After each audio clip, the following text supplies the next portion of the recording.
அனைவருக்கும் வணக்கம். நமது பிஎஸ் ட்ரீம் டேல்ஸ் சேனலுக்கு உங்களை அன்போடு வரவேற்கிறேன். 2026 ஏப்ரல் 14 மண்டலத்தின் முதல் ராசியான மேஷ ராசி நேயர்களுக்கு ஒரு பொற்காலமாக அமையப் போகிறதா? கடந்த ஆண்டு இருந்த தடைகள் விலகுமா? உங்கள் ராசிநாதன் செவ்வாயின் சஞ்சாரம் உங்களுக்கு எத்தகைய மாற்றங்களை கொண்டு வரப்போகிறது?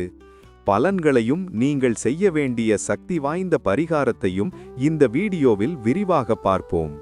மேஷராசி நேயர்களே, இந்த 2026இல் குரு பகவான் உங்கள் ராசிக்கு சாதகமான நிலையில் சஞ்சரிப்பதால் நீண்ட நாட்களாக தள்ளிப்போன சுப காரியங்கள் கைகூடும்.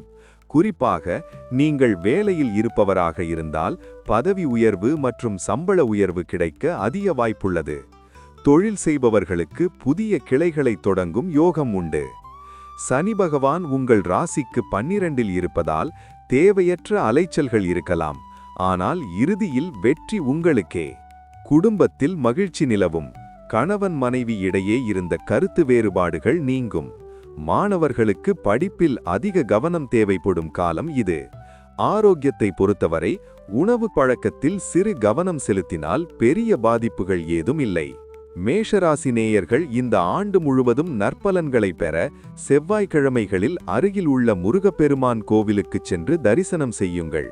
குறிப்பாக ஓம் சரவணபவ என்ற மந்திரத்தை தினமும் 27 முறை உச்சரித்து வாருங்கள். இது உங்கள் வாழ்க்கையில் இருக்கும் எதிர்மறை ஆற்றல்களை நீக்கி வெற்றியை தரும். மேஷராசி பலன்களை பார்த்தோம். இப்போது அடுத்த வீடியோ ரிஷபராசி நேயர்களுக்கானது. ரிஷபராசிக்காரர்களுக்கு இந்த ஆண்டு ஒரு பெரிய திருப்பம் காத்திருக்கிறது. அது நல்லதா அல்லது கெட்டதா? அவர்கள் எதில் கவனமாக இருக்க வேண்டும்? ரிஷபராசி பலன்களை தெரிந்து கொள்ள மறக்காமல் நமது சேனலை சப்ஸ்கிரைப் செய்து கொள்ளுங்கள். அடுத்த வீடியோவில் சந்திப்போம்.